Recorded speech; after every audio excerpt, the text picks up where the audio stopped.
जय हिंद साथियों, नमस्कार। एक बार फिर से आपका हार्दिक स्वागत और अभिनंदन है आपके अपने YouTube चैनल विकास चौधरी आरएस के ऊपर। मैं हूं आपका साथी दोस्त विकास ग्वाला, व्याख्याता राजनीति विज्ञान। जैसा कि आप भलीभांति जानते हैं, हमारी सीरीज चल रही है एनसीईआरटी कक्षा 11। एनसीईआरटी कक्षा 11 सीरीज में आज हम लोग पढ़ेंगे प्यारे साथियों, इस सेशन में अध्याय 4। कौन सा अध्याय पढ़ेंगे? अध्याय 4। और इस अध्याय का नाम है प्यारे साथियों कार्यपालिका, भारत का संविधान, सिद्धांत और व्यवहार। इस किताब के इस सेशन से पहले हम लोगों ने 3 अध्याय कर लिए हैं। अगर आप लोगों ने वो वीडियो सेशन नहीं देखे तो वो वीडियो सेशन भी प्यारे साथियों जरूर देखें। एक बार आप क्लास में जुड़ गए तो इस क्लास को देख ले। क्लास पूरी होने के बाद में उन वीडियो को आप जरूर देखें। उन वीडियो को देखेंगे तो आप लोगों के ज्ञान में क्या होगा? ज्ञान में आपकी वृद्धि होगी। आपके कई है जो कॉन्सेप्ट क्लियर होंगे, क्योंकि प्यारे विद्यार्थियों, एक दूसरे पार्ट एक दूसरे से इंटरलिंक होते हैं, एक दूसरे से को रिलेटेड होते हैं। आप चाहते हैं कि आपको 10 सीढ़ी चढ़नी है, 10 सीढ़ी चढ़ने के लिए आपको सबसे पहले पहली सीढ़ी पे चढ़ना होगा, तभी आप अगली सीढ़ी पे चढ़ पाएंगे। हालांकि जुड़ गए तो आप अंतिम समय तक जरूर देखें और आप खुद क्लास का एनालिसिस करें। मैं आप लोगों को वादे और विश्वास के साथ में कह सकता हूं कि एनसीईआरटी जिस प्रकार से आप लोगों को पता है कि हर भर्ती परीक्षा में एक मील का पत्थर साबित होती है, और एनसीईआरटी का आप लोगों को गहन अध्ययन करना अति आवश्यक है।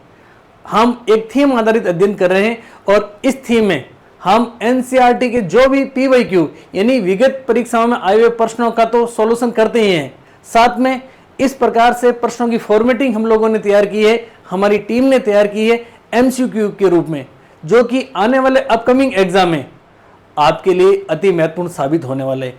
उन सभी का हम लोग 360 डिग्री एनालिसिस करते हैं, जिससे आप लोगों का संपूर्ण क्या हो जाता है? रिवीजन हो जाता है।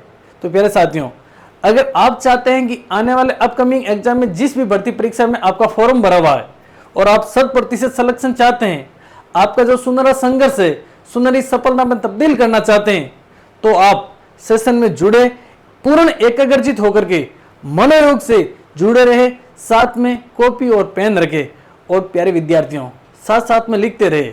हालांकि मैं कोशिश करता हूं कि अधिकांश चीजें आपको पैनल के ऊपर लिखकर प्रोवाइड करवा दूं, लेकिन कई चीजें ऐसी होती है जो हर कोई चीज लिखना संभव नहीं है। वो चीज मैं आप लोगों को बोल करके लिखवाना चाहता हूं, वो भी प्यारे विद्यार्थियों साथ साथ में लिखे। तो बिना कोई विलंब किए सीधे हम लोग पहले प्रश्न की बात करते हैं। और एक चीज और है, आप लोग साथ साथ में प्रश्नों के उत्तर बताने की कोशिश करें। उत्तर क्यों नहीं बताते आप? बताओ, आपको यह तो है कि उत्तर बिल्कुल भी नहीं आते हैं, या फिर आपको उत्तर आ रहे हैं? अगर आपको उत्तर आ रहे हैं तो भी दो, उत्तर नहीं आ रहे हैं तो भी दो। आएंगे, मेहनत करेंगे तो सफलता है क्या कदम चूमेगी। अब देखना, पाठ का नाम है कार्यपालिका। कार्यपालिका से संबंधित पहला प्रश्न क्या है साथियों? देखिए, भारत के राष्ट्रपति के संदर्भ में निम्नलिखित कथनों पर विचार कीजिए। कार्यपालिका के औपचारिक प्रधान की बात करें तो कौन? राष्ट्रपति, प्रेसिडेंट। राष्ट्रपति से संबंधित प्रश्न है कि उपरोक्त कथनों पर आप लोगों को विचार करना है और कौन सा कथन है जो सत्य है और कौन सा असत्य है आप लोगों को बताना है। देखिए, कथन 1 कह रहा है कि भारत के संविधान के अनुसार औपचारिक रूप से संघ की कार्यपालिका शक्तियां राष्ट्रपति में निहित होती है। औपचारिक रूप से संघ की कार्यपालिका शक्तियां राष्ट्रपति में निहित होती है। बिल्कुल ये कथन सही है। ये कहां पे लिखा हुआ है? भारतीय संविधान, और भारतीय संविधान का आर्टिकल 53 में साफ साफ शब्दों में लिखा हुआ है। क्या लिखा हुआ है? कि संघ की समस्त कार्यपालिका शक्तियां राष्ट्रपति में निहित होगी और इन कार्यपालिका शक्तियां का राष्ट्रपति या तो स्वयं प्रयोग करेगा या फिर अपने अधीनस्थों के माध्यम से प्रयोग करवाएगा।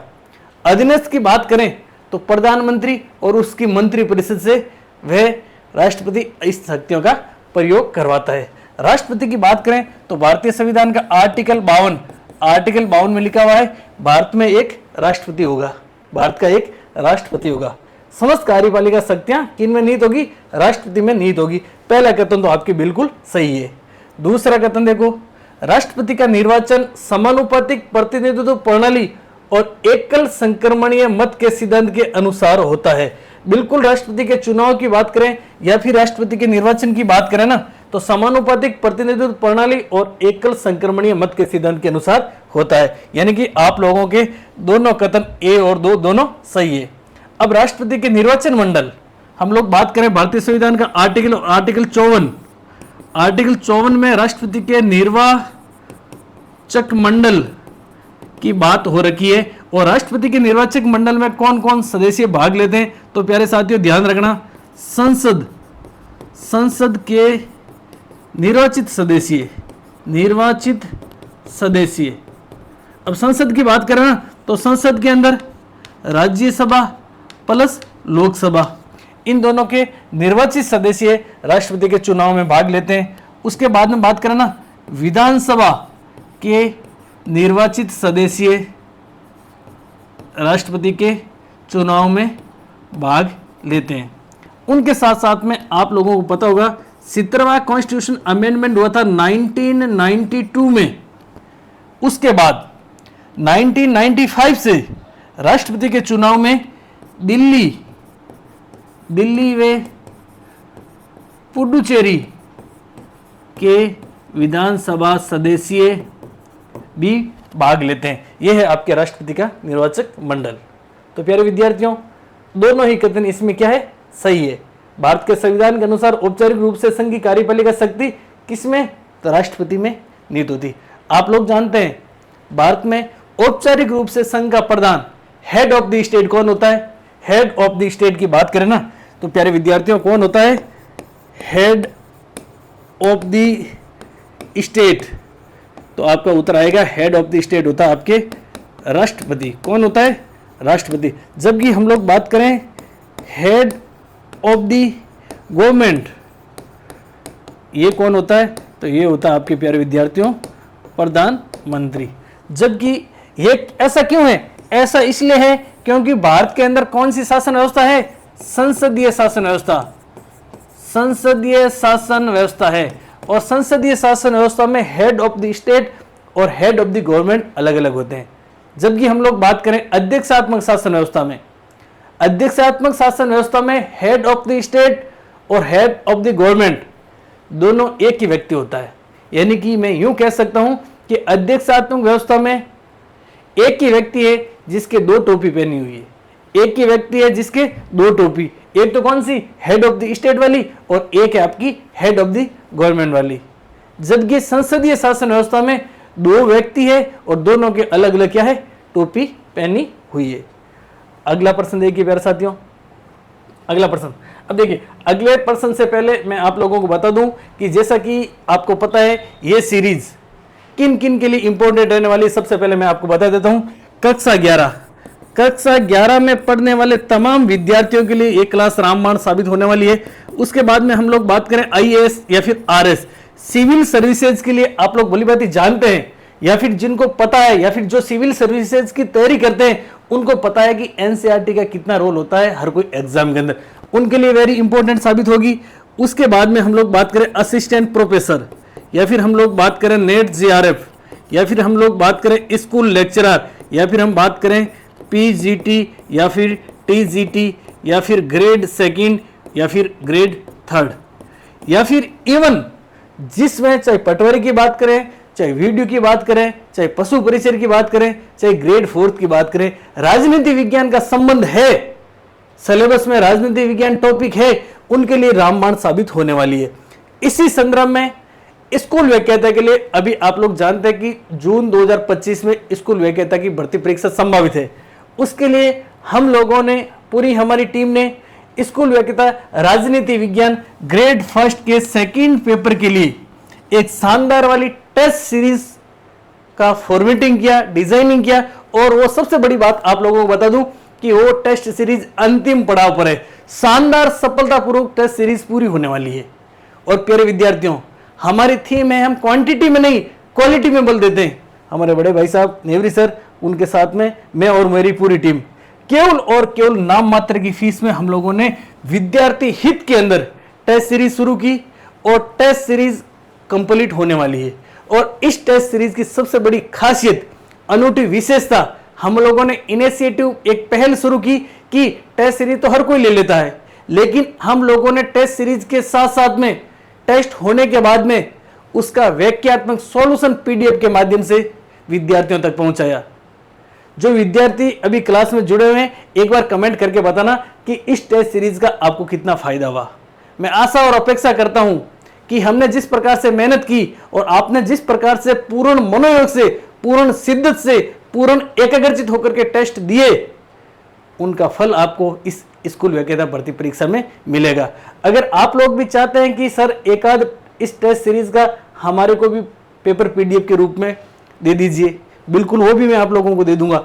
आप दिए गए मोबाइल नंबर पर मैसेज करना कि सर हमारे को टेस्ट सीरीज का सैंपल पेपर दीजिए डेमो के रूप में, वो मैं आपको दे दूंगा। हमारा उद्देश्य है छात्र हित।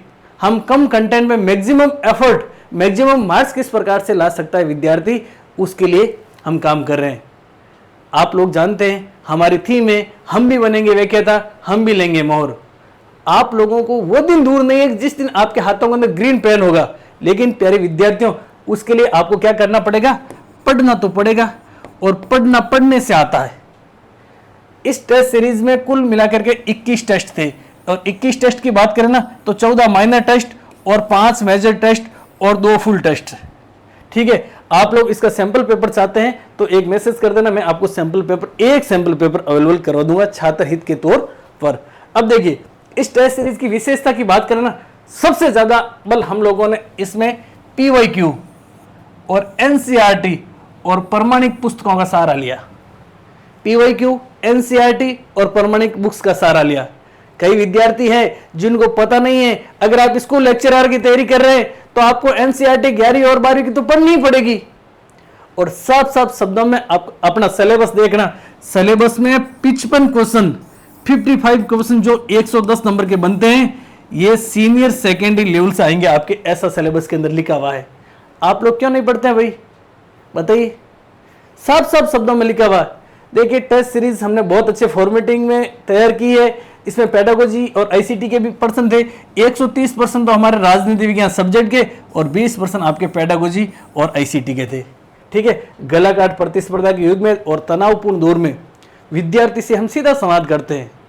और मैं चाहता हूं कि इस भर्ती परीक्षा में जो 225 पोस्ट है ना, ये 225 पोस्ट हैं, 225 पदों पर जो भी विद्यार्थी लगे, मैं आपको इतना विश्वास दिला सकता हूं कि वो विद्यार्थी लगने के बाद इतना जरूर कहेगा कि हम विकास जी सर के साथ में प्रत्यक्ष और अप्रत्यक्ष रूप से जुड़े हुए थे।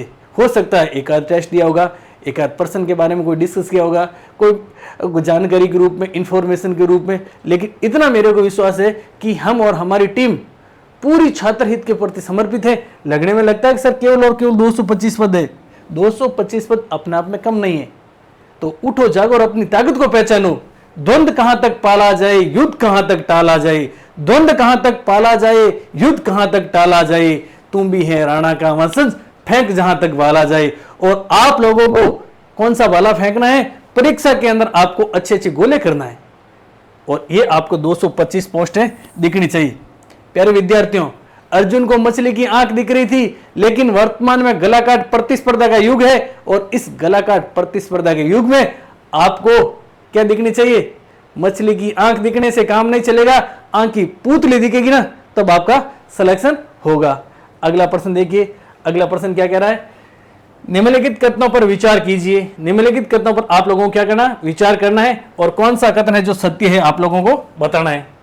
निम्नलिखित कथनों पर विचार करना। कथन एक क्या कह रहा है? संसदीय व्यवस्था में कार्यपालिका और विधायिका एक दूसरे पर आश्रित है। कार्यपालिका और विधायिका एक दूसरे पर क्या है? आश्रित है, यानी कि इनकी बॉन्डिंग अच्छी है। अब हम लोग बात करें, देखिए, कार्यपालिका, व्यवस्थापिका और न्यायपालिका, इन तीनों के अंदर क्या है? बॉन्डिंग है। और संसदीय शासन व्यवस्था के अंदर क्या पाया जाता है प्यारे साथियों? पावर फ्यूजन पाया जाता है। क्या पाया जाता है? पावर फ्यूजन पाया जाता है। आप लोग भली भांति जानते हैं विधायिका का काम क्या है? विधायिका का काम है नीतियां, कानून बनाना, लोक कल्याणकारी नीतियां और कानून बनाना। किसका काम है? विधायिका का। जो लोक कल्याणकारी कार्य, नीतियां, नियम बनाती है व्यवस्थापिका, उन नियमों को लागू कौन करता है? कौन करती है? कार्यपालिका। कार्यपालिका लागू करती है।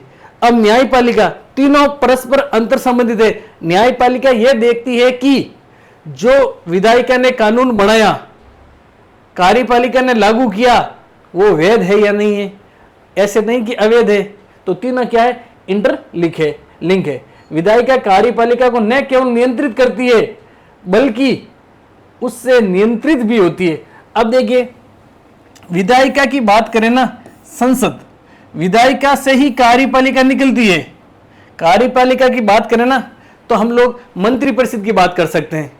मंत्रिपरिषद विधायिका में से ही तो निकली हुई है ना, तो विधायिका किस पर कंट्रोल रखती है? कार्यपालिका पर। और कार्यपालिका किस पर कंट्रोल रखती है? देखिए, विधायिका पर। विधायिका कार्यपालिका को न केवल नियंत्रित करती है बल्कि उससे क्या होती है? नियंत्रित भी होती है। और आप लोगों ने संसदीय शासन व्यवस्था में पढ़ा होगा, मंत्री एक साथ तैरते हैं और एक साथ ही क्या करते हैं? डूबते हैं। तो इसमें से कौन सा कथन सत्य है? तो प्यारे विद्यार्थियों, कथन 1 और 2 दोनों ही सत्य है। आपका सही उत्तर क्या हो जाएगा? सी है जो सही हो जाएगा। अगला प्रश्न देखिए, राष्ट्रपति से संबंधित प्रश्न है। कार्यपालिका की बात आएगी तो राष्ट्रपति से संबंधित प्रश्न आएंगे ही आएंगे। राष्ट्रपति की शक्तियों के संबंध में निम्नलिखित कथनों पर ध्यानपूर्वक विचार करना है और कौन सा कथन सत्य है आप लोगों को बताना है। अब देखिए, कथन ए कह रहा है कि राष्ट्रपति मंत्रिपरिषद की किसी भी सलाह को वापस कर उस पर पुनर्विचार के लिए कह सकता है। बिल्कुल, मंत्रिपरिषद ने अगर कोई सलाह राष्ट्रपति को दी और राष्ट्रपति को सही नहीं लगी तो राष्ट्रपति महोदय उसको पुनर्विचार के लिए लौटा सकता है। बिल्कुल कथन है जो क्या है? सही है। संसद द्वारा पारित सभी विधेयक जब राष्ट्रपति के समक्ष जाते हैं तो वह उस पर अपनी स्वीकृति देने हेतु बाध्य होता है। संसद द्वारा पारित सभी विधेयक जब राष्ट्रपति के समक्ष जाते हैं तो वह उस पर अपनी स्वीकृति देने के लिए बाध्य होता है? नहीं होता भाई साहब, नहीं होता है। वो अपने पास रख सकता है, विधेयक को पुनर्विचार के लिए लौटा सकता है। समझ रहे? केवल और केवल 2 विधेयक ऐसे हैं। एक है आपके धन विधेयक, धन विधेयक, और एक है आपके संविधान संशोधन विधेयक। धन विधेयक की बात करें तो आर्टिकल आपके 110 और संविधान संशोधन विधेयक की बात करें तो आर्टिकल 368। अगर ये विधेयक हो ना तो राष्ट्रपति इन पर हस्ताक्षर करता है, राष्ट्रपति महोदय हस्ताक्षर करते हैं, अनिवार्य है। तो आपका 2 है जो गलत हो जाएगा। यहाँ पर सत्य पूछा है, एक तो आपका सत्य है, ठीक है, दूसरा गलत हो जाएगा। फिर तीसरे में लिखा हुआ है कि चुनाव में स्पष्ट बहुमत न आने की स्थिति में या गठबंधन की स्थिति में राष्ट्रपति स्वविवेक से किसी पार्टी या गठबंधन के किसी नेता को सरकार बनाने के लिए आमंत्रित कर सकता है। स्वविवेक से किसी पार्टी या गठबंधन के किसी नेता को सरकार बनाने के लिए आमंत्रित कर सकता है, बिल्कुल कर सकता है। तो आपके कथन 1 और 3 है जो सही है। अब देखिए, चुनाव हो गया लोकसभा का, मान लीजिए किसी भी पार्टी को स्पष्ट बहुमत नहीं आया है, उस स्थिति में राष्ट्रपति स्वविवेक से या तो गठबंधन वाले नेता को या फिर किसी अन्य पार्टी या दल को राष्ट्रपति को लगता है, राष्ट्रपति के स्वविवेक के आधार पर राष्ट्रपति को लगता है कि ये बहुमत साबित कर सकते हैं, उस दल के नेता को राष्ट्रपति क्या करते हैं? राष्ट्रपति प्रधानमंत्री के लिए, प्रधानमंत्री की नियुक्ति के लिए न्योता देते हैं। अब प्यारे विद्यार्थियों, यहाँ पर एक शब्द आया है, एक या 2 शब्द आ गए, गठबंधन। गठबंधन क्या होता है? गठबंधन को अंग्रेजी में कोएलिशन या फिर अलायंस कहा जाता है। गठबंधन क्या होता है? कोई भी व्यक्ति या कोई भी पार्टी, कोई भी दल, 2 या 2 से अधिक दल अपने हितों की पूर्ति के लिए एकजुट होते हैं, एक ही मंच पर आते हैं, एक ही फलक पर आते हैं, एक ही जाजम पर आते हैं, उसे गठबंधन कहा जाता है। गठबंधन की सामान्य बात करें हम लोग, आप लोग मान लीजिए कहीं कोई कोचिंग में 5 जने पढ़ रहे हैं, ठीक है, मान लीजिए आपका कोई एक पोर्शन वीक है जो दूसरे का मजबूत है, एक पोर्शन आपका मजबूत है जो उस व्यक्ति का, उस छात्र का वीक है। आप एक दूसरे के साथ गठबंधन कीजिए, गठबंधन करेंगे तो आप दोनों के क्या होंगे? साझे हित मजबूत होंगे। आप लोग गठबंधन करना सीखिए प्यारे विद्यार्थियों। अब गठबंधन की बात आती है ना, तो लगे हाथ में आप लोगों को बता देता हूं, एक गठबंधन जिसका नाम है प्यारे विद्यार्थियों एनडीए। क्या नाम है? एनडीए। एक गठबंधन है जिसका नाम है आपके यूपीए, और एक है जिसका नाम है प्यारे विद्यार्थियों INDIA, इंडिया। ठीक है, अब देखिए, सबसे पहले हम लोग बात करेंगे एनडीए की, कि एनडीए का पूरा नाम क्या है। तो ध्यान रखना प्यारे साथियों, नेशनल डेमोक्रेटिक अलायंस।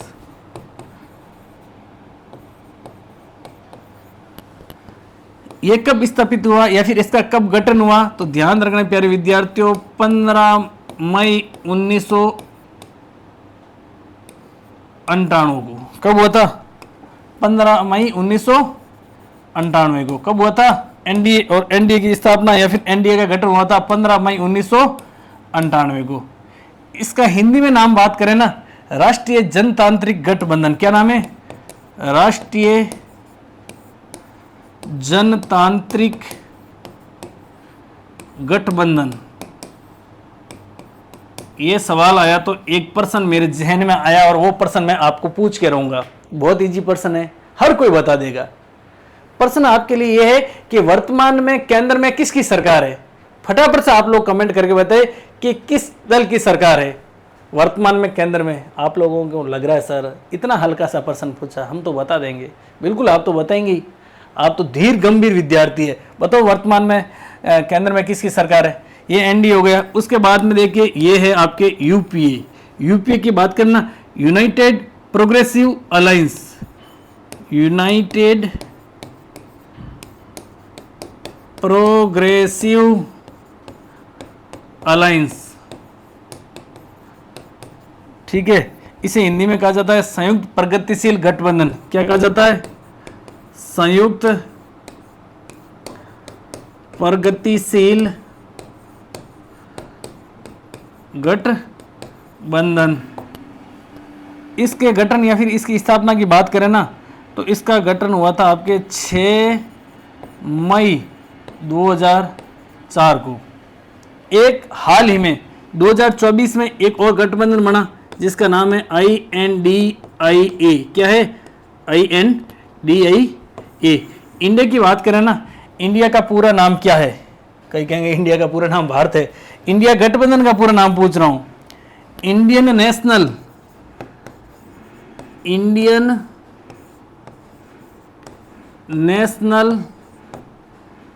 डेवलपमेंटल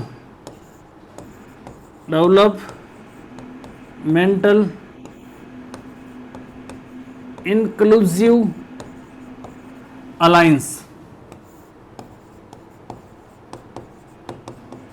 हम लोग बात करें हिंदी में, इसका नाम क्या है? भारतीय राष्ट्रीय विकासशील समावेशी गठबंधन। यहां लिख देता है ना, भारतीय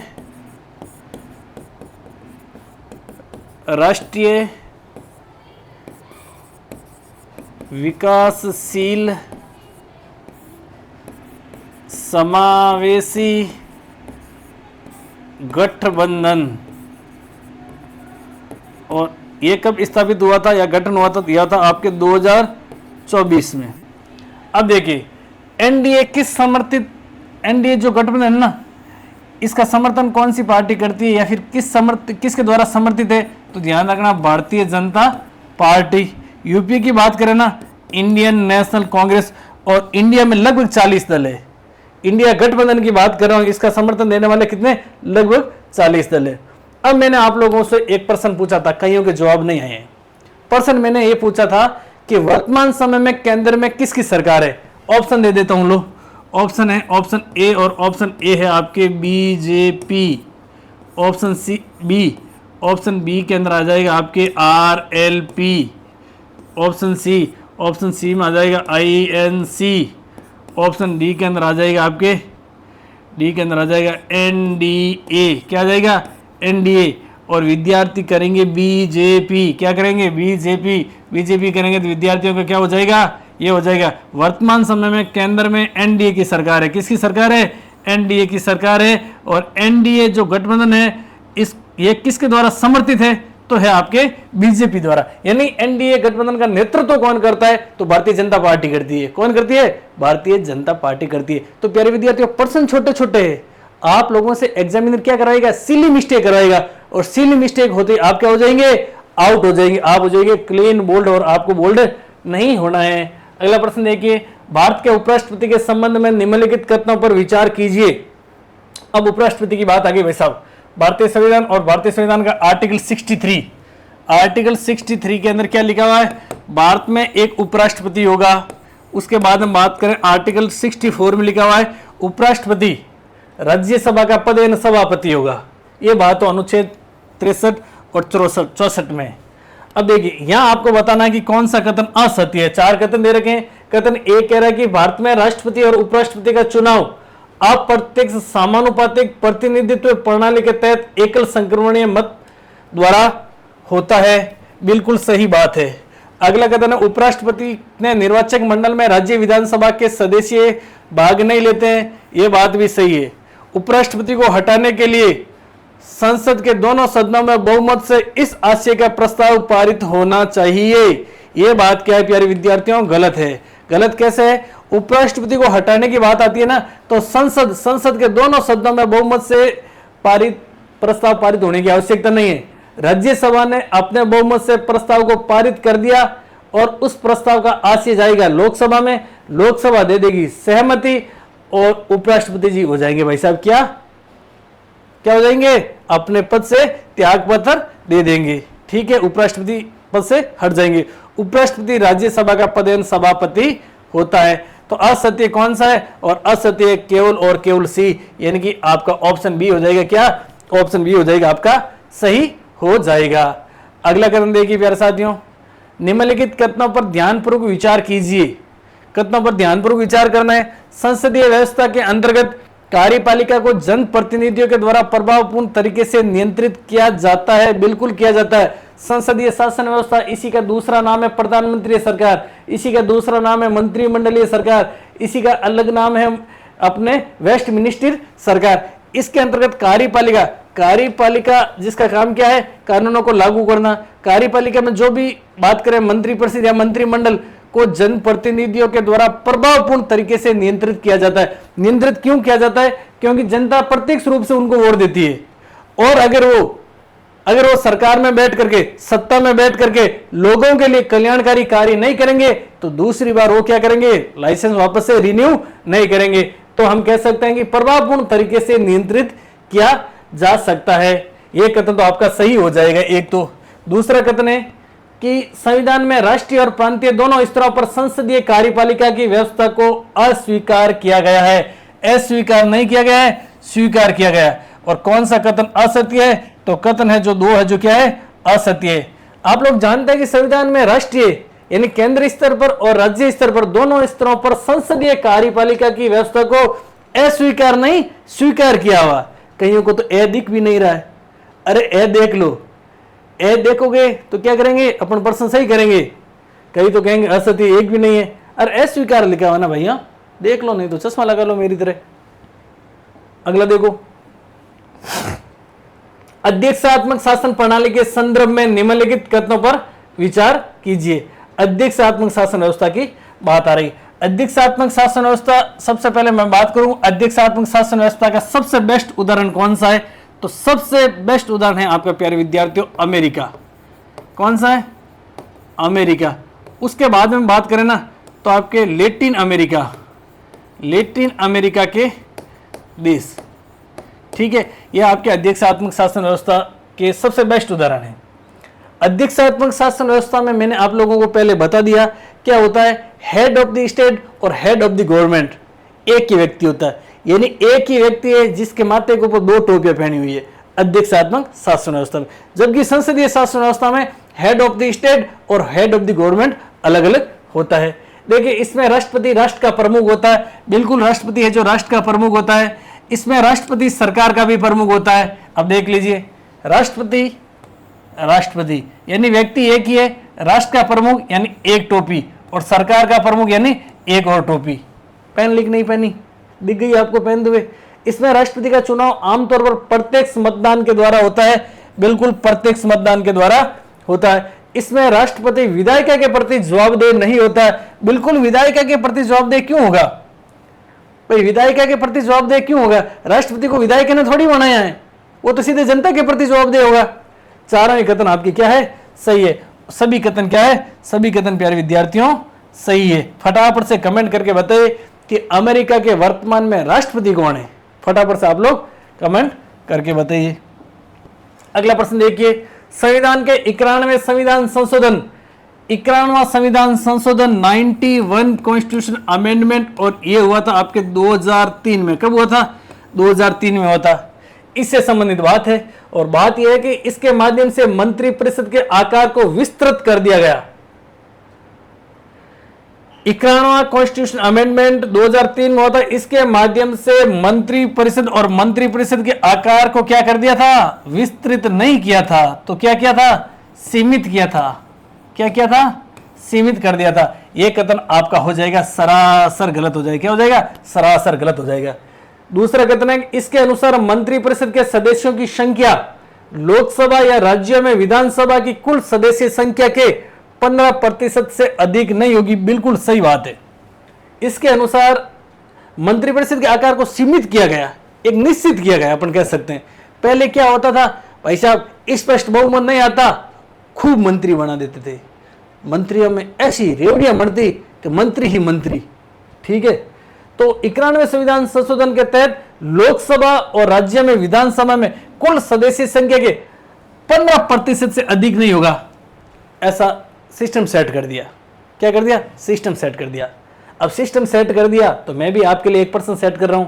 पर्सन सेट ये कर रहा हूं कि वर्तमान में लोकसभा से कितने मंत्री बन सकते हैं, लोकसभा और लोकसभा से कितने मंत्री बन सकते हैं वर्तमान में, और राजस्थान विधानसभा से अधिकतम कितने मंत्री बन सकते हैं।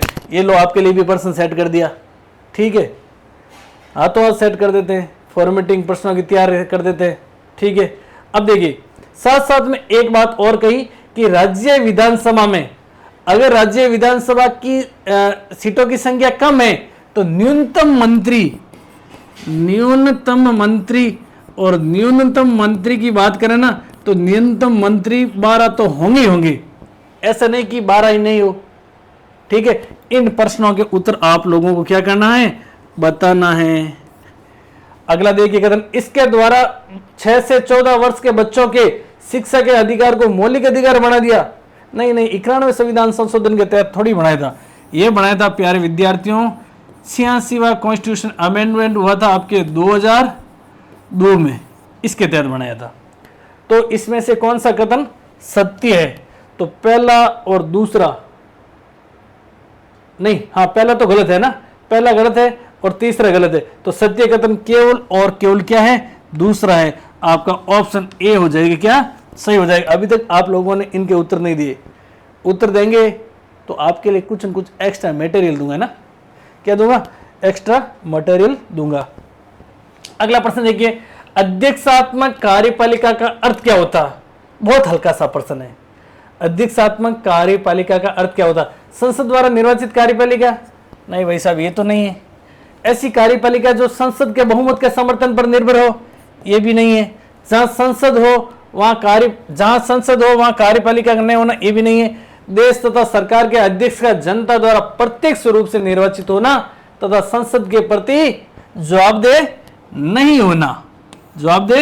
होना, ये आपका क्या हो जाएगा? सही हो जाएगा। यानी ऑप्शन डी है जो प्यारे विद्यार्थियों क्या हो जाएगा? आपका सही हो जाएगा।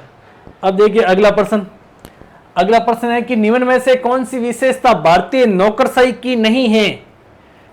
3 विशेषता तो भारतीय नौकरशाही की है और एक विशेषता इसमें से भारतीय नौकरशाही की नहीं है। नौकरशाही की बात करें ना तो यहां पर बात हो रही है किसकी? ब्यूरोक्रेट की। भारतीय नौकरशाही राजनीतिक रूप से तटस्थ है। बिल्कुल, भारतीय नौकरशाही जो राजनीतिक रूप से तटस्थ है। नौकरशाही की बात करें ना, इसमें प्रशासनिक अधिकारी वगैरह आते हैं और प्रशासनिक अधिकारी मंत्रियों की बहुत हेल्प करते हैं कानून निर्माण के अंदर, उनको लागू करवाने में। ठीक है, इसको अपन कह सकते हैं स्थायी कार्यपालिका। देखिए कार्यपालिका के कई प्रकार होते हैं, एक स्थायी और एक राजनीतिक कार्यपालिका मंत्री वगैरह आते हैं और स्थायी कार्यपालिका में नौकरशाह वगैरह आते हैं। तो भारतीय नौकरशाही राजनीतिक रूप से क्या है? तटस्थ है। भारतीय नौकरशाही राजनीतिक रूप से प्रतिबद्ध है। ऑप्शन बी में है कि प्रतिबद्ध है। नहीं भाई साहब, प्रतिबद्ध नहीं, यानी कि सरकार के प्रति, सत्ता के प्रति ऐसे नहीं है कि उसके अकॉर्डिंग ही चल रही है। नहीं, ये आपके कथन गलत है। इनके सदस्यों का चयन बिना किसी भेदभाव के योग्यता के आधार पर किया जाता है। बिल्कुल, नौकरशाहों अपने ब्यूरोक्रेट्स है ना, ये योग्यता के आधार पर इनका चयन होता है। ऐसे नहीं कि भाई भतीजा के आधार पर या फिर कोई दूसरी बैकडोर एंट्री होती है, ऐसा सिस्टम नहीं है। इनके सदस्यों का चयन बिना किसी भेदभाव के योग्यता के आधार पे किया जाता है। यानी पद खुला पड़ा है, जिसके अंदर योग्यता होगी वो उस पद को ले लेगा। अब आप लोग खुद देख लीजिए, 225 पोस्ट आ रखी है स्कूल वैक्यता के लिए, आपके अंदर योग्यता, पद खुले पड़े हैं, आपके सामने पड़े हैं स्वतंत्र रूप से, लेने वाला चाहिए, लेने हैं तो ले लो। अगर आपके अंदर योग्यता है, आप पढ़ेंगे, दिन रात एक करेंगे, पूर्ण एकाग्रचित, पूर्ण मनोयोग, पूर्ण शिद्दत से पढ़ेंगे तो आपको पद मिलेंगे। इसी प्रकार से नौकरशाही में भी भेदभाव या फिर बैकडोर एंट्री ऐसा कुछ नहीं होता है। फिर इसका चयन संघ लोक सेवा आयोग या राज्य के लोक सेवा आयोग, बिल्कुल संघ लोक सेवा आयोग की बात करें तो यूपीएससी या फिर आरपीएससी या फिर पीएससी, इनके माध्यम से होता है। ठीक है, तो आपके नौकरशाही की कौन सी विशेषता नहीं है? ऑप्शन बी है जो विशेषता नहीं है। अब देखिए, आप भी भेदभाव रहित और आपके अंदर योग्यता है और स्कूल वैक्यता की तैयारी कर रहे हैं, आप ग्रीन पेन लेना चाहते हैं, हम भी बनेंगे वैक्यता, हम भी लेंगे मोहर की थीम आधारित तैयारी करें ना। प्यारे विद्यार्थियों, मैं अक्सर कहता हूं, अगर आप किसी भी कार्य को पूर्ण शिद्दत, पूर्ण ईमानदारी और पूर्ण मनोयोग से करते ना, तो दुनिया की पूरी कायनात उससे आपको मिलाने में लग जाती है। तो मंजिल तो सामने खड़ी है, अपने को केवल और केवल क्या करना है? मंजिल तक चल के जाना है। तो आज कार्यपालिका का सेशन हम लोगों ने पढ़ा। इससे पहले भारतीय संविधान, सिद्धांत और व्यवहार के 3 अध्याय हो चुके, 4था अध्याय आज हो चुका है। प्यारे विद्यार्थियों, आपसे एक ही निवेदन है कि आप साथ साथ में प्रश्न का उत्तर बताने की कोशिश कीजिए। जहीं आपके सामने प्रश्न आता है तो प्रश्न का उत्तर लिख दीजिए, क्या फर्क पड़ेगा? गलत होगा या सही होगा, दोनों में से तो एक होगा। लेकिन अभी आप गलत करेंगे ना, तो भविष्य के अंदर अपकमिंग एग्जाम में आप गलत नहीं करेंगे। तो मिलेंगे अगले सेशन में व्यवस्थापिका के साथ में। तब तक हंसते रहिए, खिलखिलाते रहिए, मस्त रहिए, पढ़ते रहिए। पढ़ना पढ़ने से आएगा। जय हिंद साथियों, मिलेंगे अगले सेशन में।